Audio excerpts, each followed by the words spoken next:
Jadi memang yang dicari pemimpin yang betul-betul mengabdi kepada masyarakat sepenuh hati, yang sudah selesai dengan dirinya sendiri, baik itu selesai dengan finansialnya, baik itu selesai dengan kedewasaannya sendiri yang sangat matangnya. Begini, otomatis kita ini kan harus memberikan pengawasan dan pengarahan secara menyeluruh kepada masyarakat, yang mana masyarakat harus dikuatkan literasinya.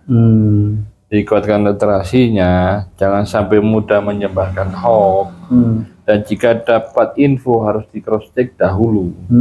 Israel atau Palestina? Palestina. Nggak mungkin bela Israel ya kayaknya. Nggak mungkin.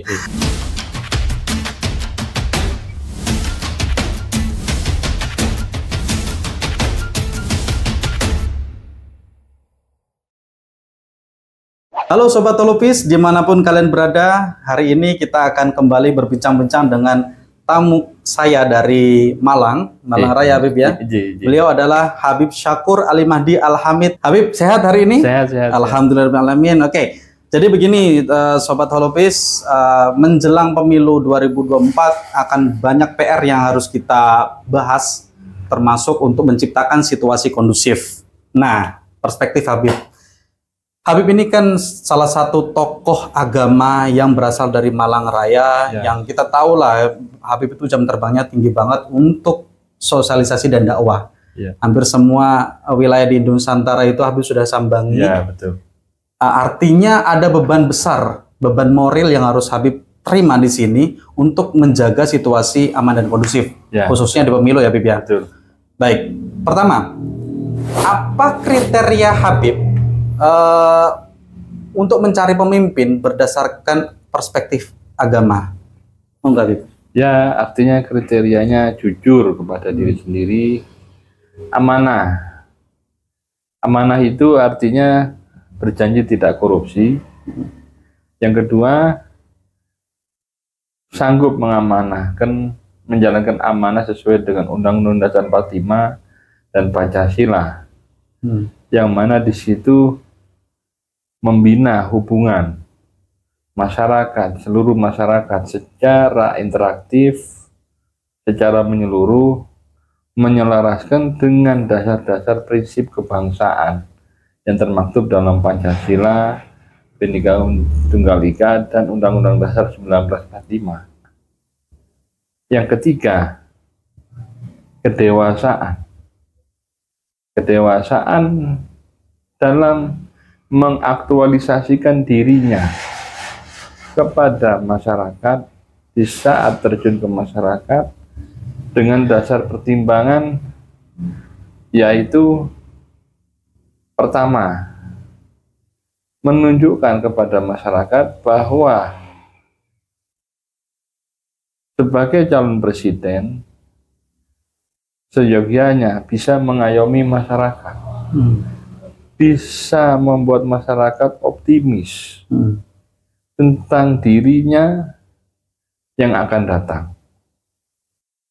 Yang terakhir adalah menjadi sebuah pemikiran terhadap calon presiden tersebut di tengah-tengah masyarakat, bagaimana nantinya meyakinkan pada masyarakat bahwa saya ini pasti berjalan seiring dan seirama dengan masyarakat dalam mengaktualisasikan program-program yang terencana, terstruktur, demi mewujudkan masyarakat yang betul-betul adil, makmur, sejahtera.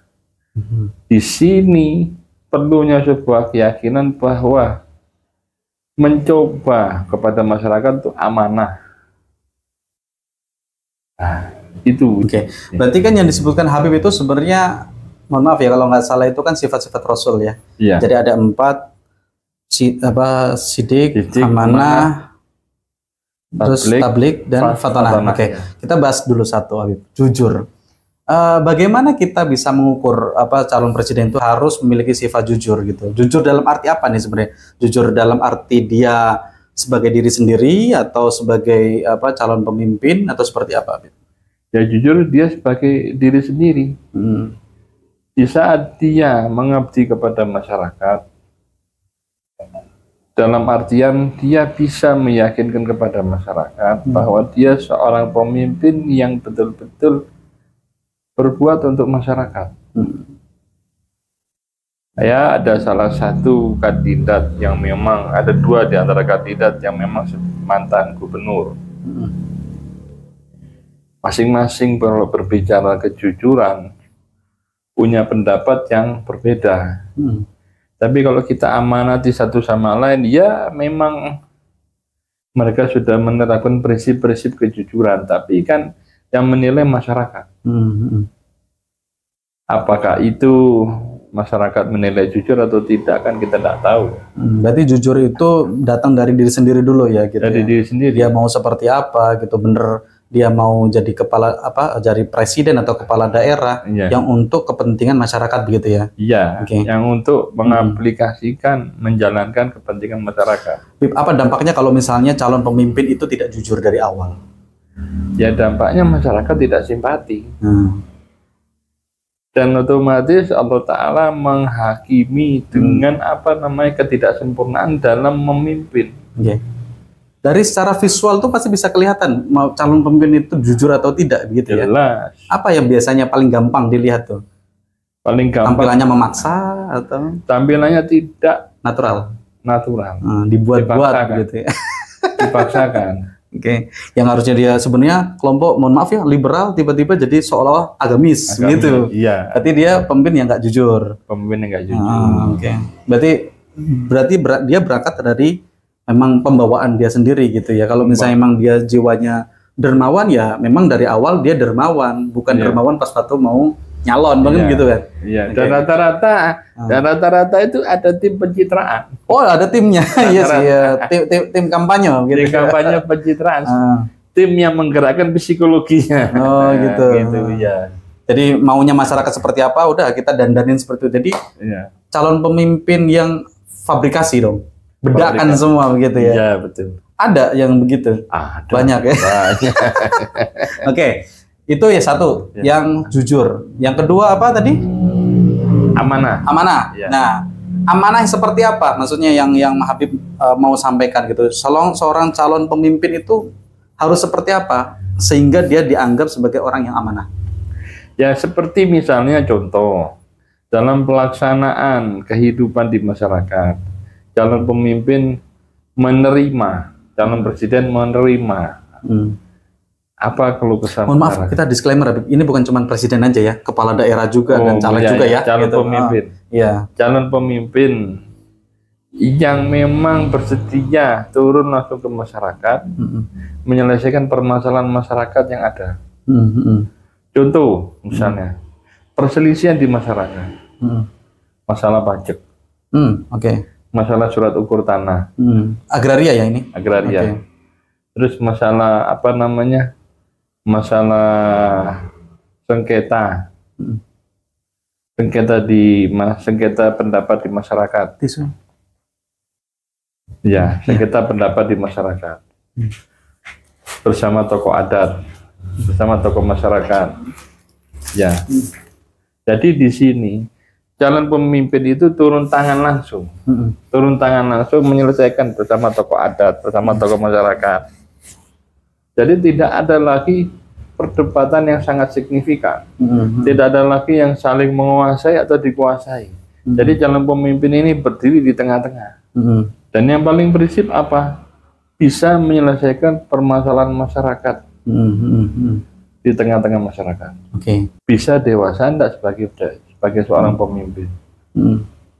Tidak asal mengikuti seleksi, mengikuti pilkada langsung, mengikuti pilpres, mengikuti pilihan kepala desa, tidak secara instan untuk menyatakan bahwa dirinya siap. Artinya banyak hal-hal yang terjadi, pemimpin yang instan otomatis jadinya tidak karu-karuan, dan cenderung sangat emosional. Dalam menyelesaikan masalah. Berarti maksudnya ini lebih ke kecerdasan ya. Dia calon pemimpin harus harus paham apa yang dia lakukan begitu. Iya, kedewasaan dan kecerdasan, kejelian, kecerdikan. Iya. Jangan sampai nanti jadi pemimpin itu jadi, mohon maaf ya, kayak boneka begitu ya, dia diarah-arahkan sementara dia sendiri nggak paham sebenarnya. Dan selama ini banyak yang jadi boneka. Oke. Indikasinya apa, Bib? Ya indikasinya kan sekarang pilihan pilkada langsung. Pilkada langsung itu kan biayanya kan sangat tinggi. Otomatis harus mencari donatur. Oke. Dan donaturnya ini kan otomatis yang mengatur. Punya perikatan tertentu. Jadi tidak bebas merdeka mengatur rakyat. Berarti maksudnya seorang calon kepala daerah itu harus selesai dulu soal finansial begitu? Iya.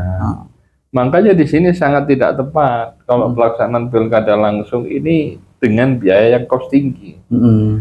Otomatis seorang pemimpin itu harus selesai dengan dirinya sendiri, baik soal finansial. Jadi tidak ada beban masa lalu. Karena kepala daerah itu bukan pekerjaan ya, pengabdian begitu ya. Kalau pekerjaan berarti dia akan mencari modal sebesar-besarnya. Kemudian setelah jadi dia harus dapat apa namanya uang kembali lah bahasanya begitu ya. Makanya timbullah korupsi dan segala macam. Oke. Tapi kan faktanya ini, Beb, banyak banget kepala daerah atau caleg atau apapun lah gitu yang dalam pemilu itu dia lebih mengedepankan pekerjaan, ya kan? Ada yang orang-orang mau nyalon itu karena kedudukan, ada yang memang nyari pendapatan, dan memang ada yang mengabdi, benar-benar mengabdi gitu. Jadi memang yang dicari pemimpin yang betul-betul mengabdi kepada masyarakat sepenuh hati, yang sudah selesai dengan dirinya sendiri, baik itu selesai dengan finansialnya, baik itu selesai dengan kedewasaannya sendiri yang sangat matang. Oke, itu berarti ada 3 kriteria, Habib ya: jujur, sidik, amanah, tablik. Sekarang Fatona itu kan dewasa ya. Ya kan, kedewasaan gitu. Jadi orang yang menjadi seorang pemimpin itu harus siap dengan segala resikonya begitu. Ya artinya seorang pemimpin itu harus siap dengan segala risikonya menghadapi problema-problema di tengah-tengah masyarakat. Bagaimana cara menyikapinya? Itu harus sangat sensitif sekali. Menjaga masyarakat supaya tidak tersinggung, menjaga masyarakat supaya tetap menerima dan diterima. Jadi di sini memang tidak gampang menguji kedewasaan tersebut. Karena kan biasanya kan kalau untuk mencari dukungan itu kan seolah-olah semua hal itu dihalalkan begitu ya. Akhirnya perpecahan antar masyarakat begitu kan. Tanggung jawab sebenarnya dari kepala daerah atau misalnya caleg atau segala macam begitu, kira-kira apa sih, Habib? Tantangannya apa dari segi apa namanya Fatona ini gitu? Ya tantangannya gampang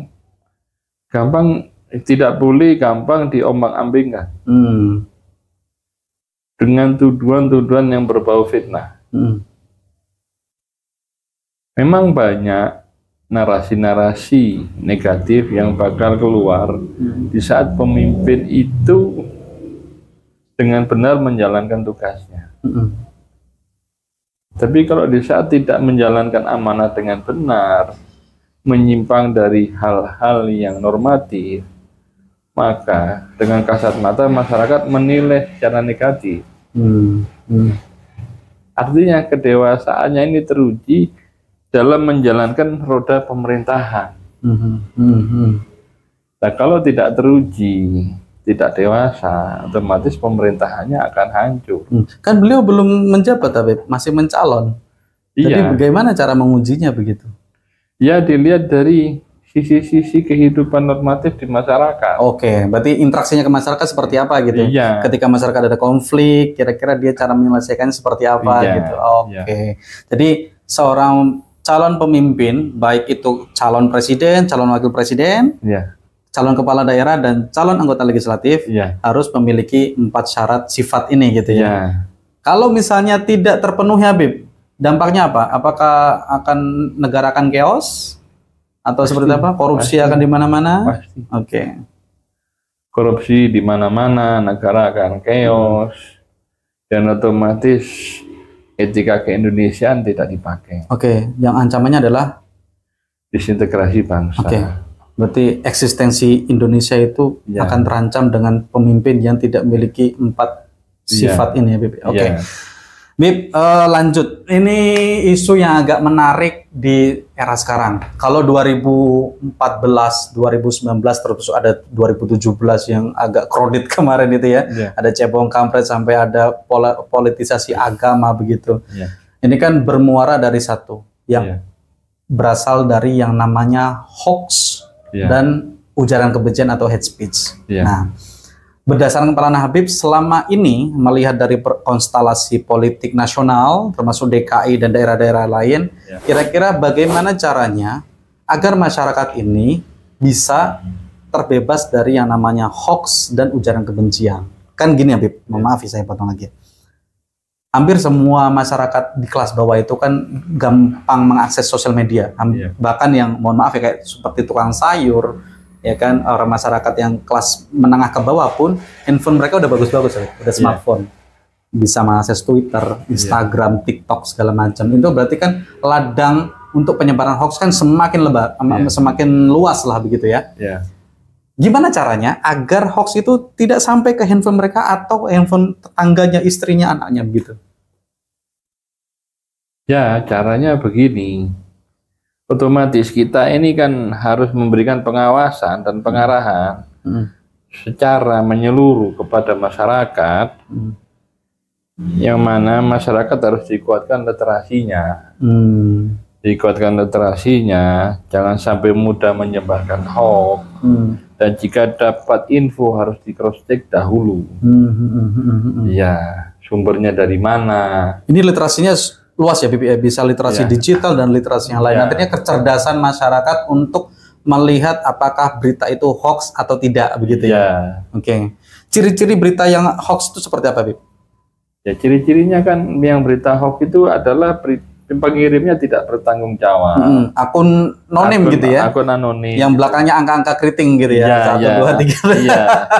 Akun anonim. Yang belakangnya angka-angka itu. Dan memang harus diberikan harus diberikan informasi bahwa kalau kita salah share menyebabkan kita berusaha secara hukum dengan polisi. Karena ada namanya Undang-Undang ITE gitu. Tapi kan yang jadi tantangan di sini sebenarnya garis bawahnya itu bukan masalah Undang-Undang ITE itu berlaku atau tidak, tapi sebenarnya adalah moralitas. Karena kan kata ulama-ulama mungkin ya, Islam itu kan mengajarkan kebaikan dan tidak mudah mengadu domba dan fitnah, apalagi menyebarkan konten-konten yang berbau simpang siur, gitu kan. Islam apa sih, Habib, yang dilarang? Ghibah ya? Ya kan, ngomongin di belakang, ngejelek-jelekin begitu ya.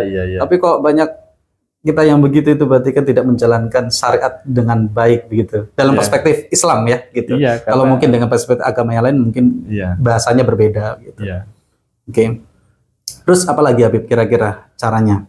Caranya yang kedua adalah kampanye dengan akal sehat.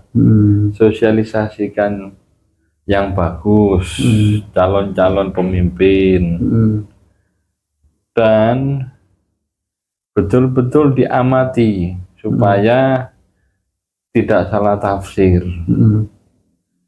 Akibatnya kita kalau salah tafsir muncul sebuah problem propaganda.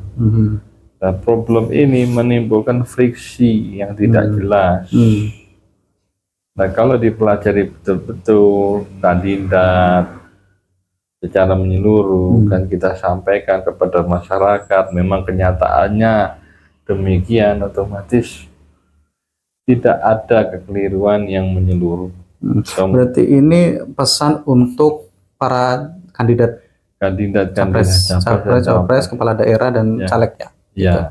Apa pesan Habib untuk masyarakat nih secara umum, mau itu masyarakat secara luas, kemudian tokoh agama yang lain, terus kemudian caleg atau tim sesnya lah, mohon maaf ya, agak belibet ya, tim sesnya itu agar pemilu itu sesuai dengan harapan, menghasilkan kepala daerah atau pemimpin yang terbaik untuk masa depan bangsa. Apalagi nih Bib, 2024 itu kan 2045 itu kan diproyeksikan sebagai Indonesia emas gitu. Kalau misalnya pemimpinnya itu tidak tadi memenuhi 4 syarat sifat ini, kan rada-radanya kan agak susah ya untuk masuk ke 2045 yang kita harapkan itu sebagai Indonesia emas ya.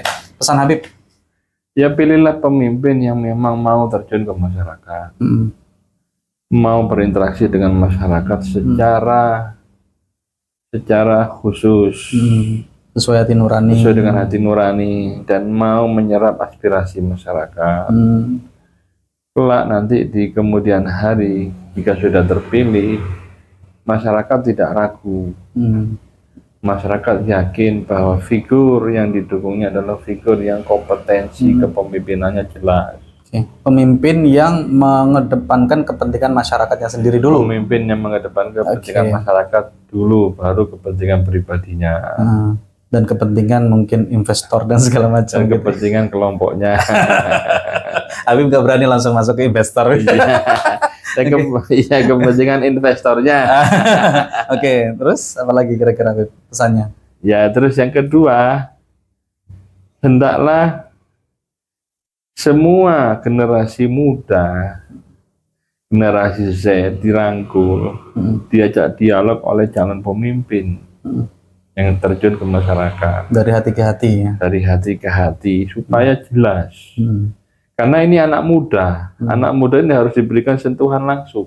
Apalagi anak muda itu labil ya? Apalagi anak muda itu masih cari jati diri. Khususnya generasi Z, yang nanti 2002, saya dong Habib. 2024 masih muda lah Habib. 2045 pasti memiliki tingkat kematangan yang tinggi nantinya. Pasti bisa menjadi pemimpin yang lebih baik dari yang sekarang. Generasi emas. Adalah generasi emas ini jangan kita rusak dengan propaganda politik yang tidak available dengan kondisi bangsa yang menyeluruh. Artinya kondisi bangsa saat ini adalah mengedepankan Pancasila, Bhinneka Tunggal Ika, dan Undang-Undang Dasar 1945 ini untuk dasar falsafah hidup bangsa. Ya. Jadi disitulah pemimpin yang bisa terjun ke masyarakat secara langsung, door to door, terjun ke anak muda generasi Z secara langsung, door to door.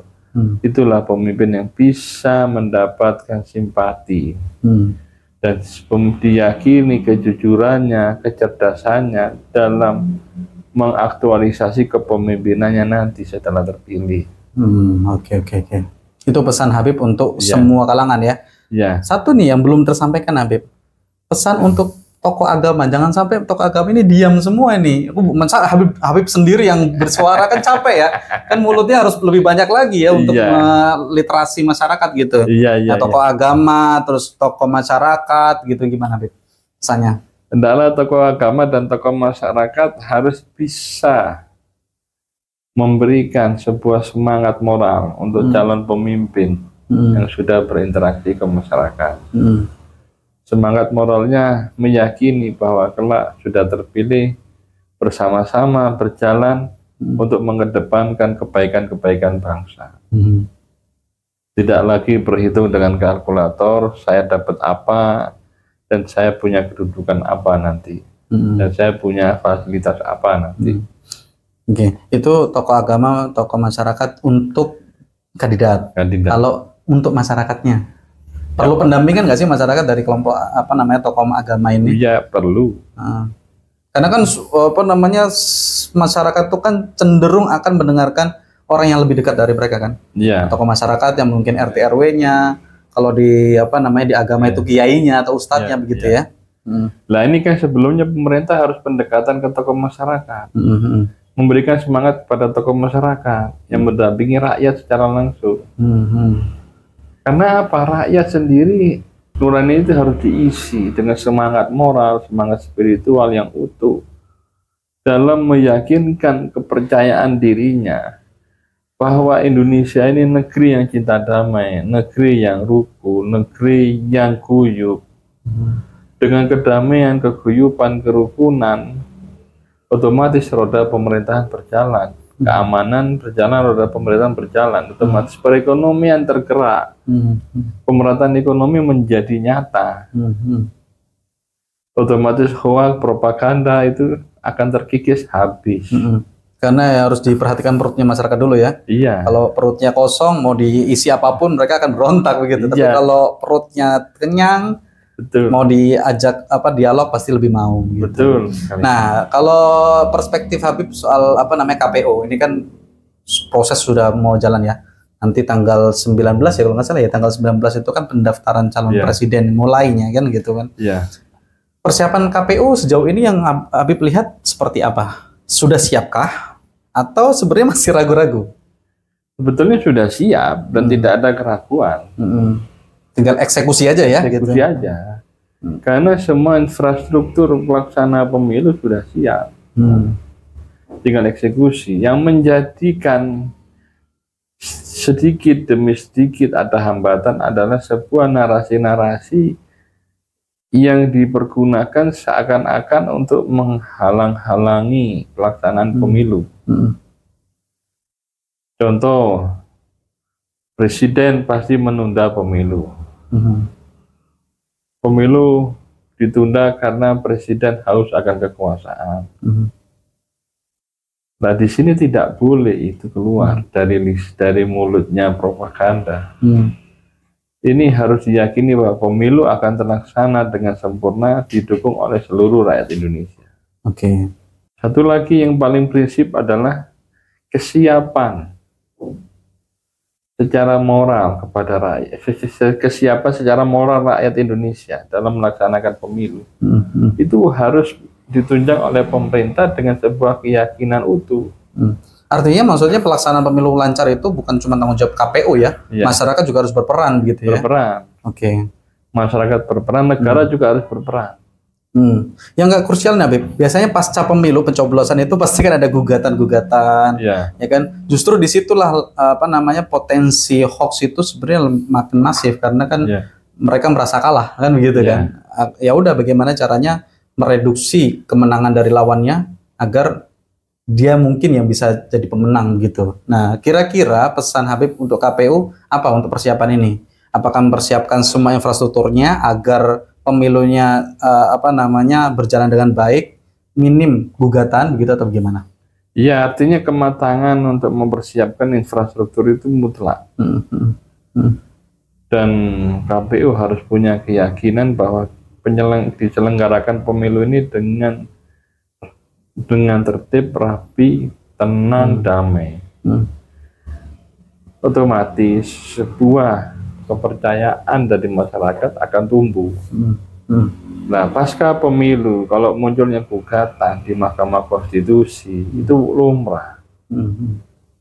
Nah, di situ nanti masyarakat semakin mendukung ruang gerak KPU sebagai pelaksana pemilu serta ruang gerak Bawaslu. Nah, di sini pasti dengan sendirinya akan tertanam sebuah keyakinan bahwa pemilu akan terlaksana dengan damai. Pasca